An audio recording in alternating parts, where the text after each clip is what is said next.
It's the Dave Monk programme, BBC Essex, and thank you so much for being with me today. A woman is due to appear in court later today, charged in connection with an incident of alleged racial abuse. The woman, in her 30s, will appear at Croydon Magistrates following an incident on a tram in the area. Now, the case has attracted attention because it was allegedly caught on video. Jabeer Butt is the Deputy Chief Executive of the Race Equality Foundation. Now, we're not going to actually talk about the specific case because obviously there will now be a decision in the courts about that. But Jabeer, good morning.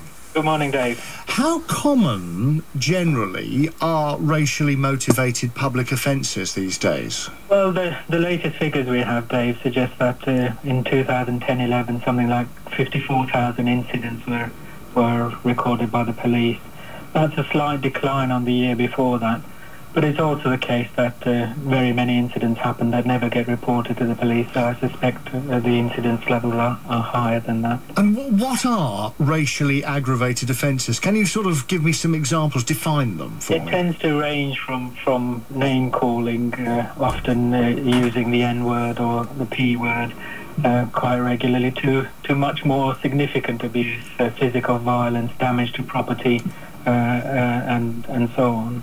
And what are the penalties if people are found guilty of this offence? Well, the law has been changed, which means that any incident can now be that's racially aggravated incurs a higher penalty. But it does depend on what the incident is and the impact it's had on the victim. Right, OK. So there are a range of different penalties depending on the seriousness of the offence. There are.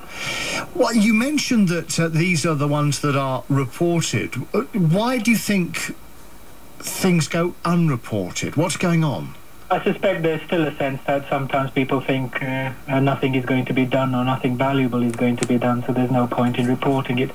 And I suspect for a long while people have assumed that this is part and parcel of living in Britain, so what's the point in making a fuss about it? Part and parcel of living in Britain, because you see, I've always, I'm sort of white, middle-aged, middle class, so I've always considered my country to be probably one of the most open and tolerant countries in the entire world. Is this not the case? Am I living in a dream world here? No. I think Britain has a proud tradition of being very tolerant, and it's something that we should all take pride in. As importantly, we should take pride in the fact that people are now challenging racism wherever they see it and aren't afraid of standing up to it. So I think we are moving on. That's not to negate the fact, though, that racism still persists and is unfortunately a daily occurrence. We shouldn't assume that just because we see incidents taking place that Britain is no longer tolerant or has become less tolerant. It is the case, however, that these things do happen. Now, going to the police attitude and the court's attitude, but of course, these things have got to get through the police to start with.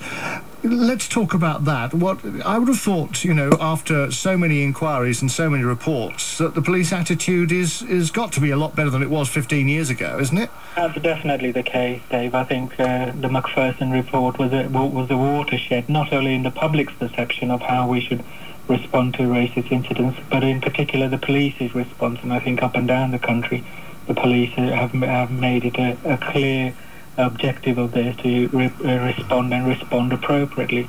However, it's still the case that many incidents don't get responded until they become very serious, and I think what we end up then recording is perhaps the tip of the iceberg rather than everything else that's taking place. Yeah.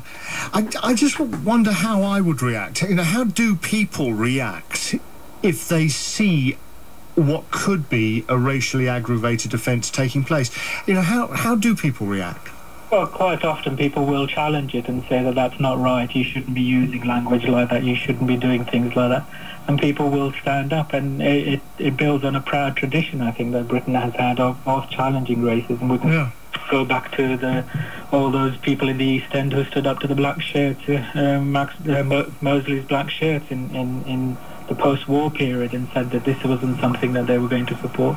Yeah. It builds on that. People are seeing this as being something that needs to be challenged and are willing to do it. And I would have thought we should be encouraging people who really feel not time wasters, because nobody should time waste for any police thing, but anybody who really feels that they have been a victim of this should do something about it, shouldn't they? They should, and there are lots of organisations up and down the country who are supporting this, as are the police. What I wanted to add earlier, Dave, was that it's important that we don't aggravate the situation and turn it into something bigger than it actually is. Reporting it to the right people, reporting it to the police, reporting it to the transport police, as the case might be, is the way to go, rather than necessarily turning it into something else. Right, because that would have probably, worse effect. It undoubtedly does, and sometimes what ends up happening is that the victims or the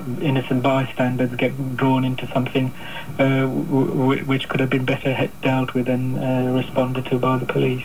Jabeer, thank you very much indeed. Jabeer Butt, Deputy Chief Executive of the Race Equality Foundation.